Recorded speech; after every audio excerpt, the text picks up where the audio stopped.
اعوذ باللہ من الشیطان الرجیم، بسم اللہ الرحمن الرحیم۔ پیارے بچوں، السلام علیکم ورحمۃ اللہ وبرکاتہ۔ بچوں، آج ہمیں مہجور کا آخری سبق پڑھنا ہے۔ آئیے مطالعہ کرتے ہیں۔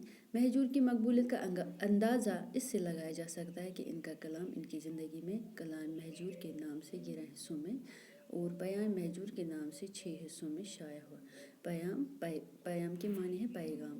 مہجور کشمیر کے پہلے شاعر ہیں جن کا کلام ان کی زندگی میں کئی بار شائع ہوا، یہاں تک کہ بعض حصے دیوناگری اور رومن رسم الخط میں بھی شائع ہوئے۔ رسم الخط کے معنی ہے لکھنے کا طریقہ، کسی زبان کو لکھنے کا ڈھنگ۔ ان کی بہت سی نظموں کا ترجمہ انگریزی، ہندی اور اردو میں ہو چکا ہے۔ مہجور کشمیر کے پہلے شاعر ہیں جن پر ایک فیچر فلم اور ایک دستاویزی فلم بنائی گئی۔ ان کا کلام گانے کی وجہ سے محمود شہری بہت مشہور ہیں۔ وہ لاہور جا کے مہجور کا کلام گاتے تھے جو ریکارڈ ہوتا تھا۔ افسوس کہ اتنے بڑے اور مقبول شاعر نے ملازم میں بڑی تکلیفیں اٹھائیں جن کا تذکرہ انہوں نے اپنے خطوں میں کیا ہے۔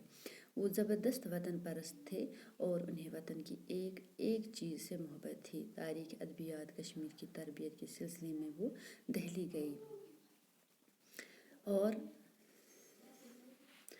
وہاں کتب خانوں میں مطالعہ کرتے رہے۔ مختلف ادبی انجمنوں سے بھی وابستہ رہے، صحافت میں بھی دلچسپی لی۔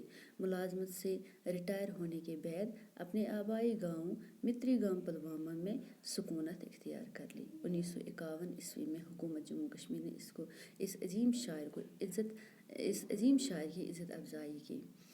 مہجور یہ اعزاز پانے والے پہلے شاعر ہیں۔ چنانچہ حکومت نے اعزاز کے معنی ہے انعام۔ چنانچہ حکومت نے ان کے حق میں سرکاری وظیفہ جاری کیا۔ اس وظیفے کی پہلی قسط مہجور نے 8 اپریل 1952 کو پلوامہ کے سرکاری خزانہ سے وصول کی۔ عین اسی وقت ان کی دماغی نس پھٹ گئی۔ پلوامہ سے انہیں اپنے گاؤں متری گام پہنچایا گیا جہاں دوسرے دن یعنی 9 اپریل 1952 کو ان کا انتقال ہوا۔ پہلے تو انہیں اپنے گاؤں میں ہی دفن کیا گیا۔ 2 دن بعد انہیں 11 اپریل 1952 کو اس وقت کے نائب وزیر اعظم بخشی غلام محمد متری گام گئے اور مہجور کی میت کو قبر سے نکال کر سری نگر لایا گیا۔ یہاں خانقاہ مولا سے جنازے کو سرکاری اعزاز کے ساتھ ادیبوں، شاعروں اور سرکاری افسروں کے جلوس میں افواجاً لے جایا گیا جہاں انہیں سپرد خاک کیا گیا یعنی کہ دفن کیا گیا۔ اس موقع پر 21 تحفوں کی سلامی بھی دی گئی۔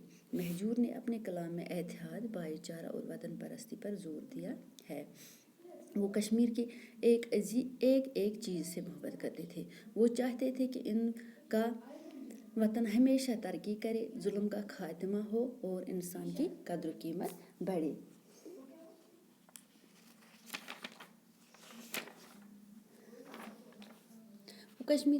مہجور تو کشمیر سے بہت پیار کرتے تھے۔ وہ وطن پرست تھے، اس کو بھائی چارہ پسند تھا، وطن پرستی پر زور دیا اس نے، کشمیر سے بے حد محبت کرتے تھے۔ بچوں، یہ تھا ہمارا سبق مہجور۔ باقی وسلام، خدا حافظ۔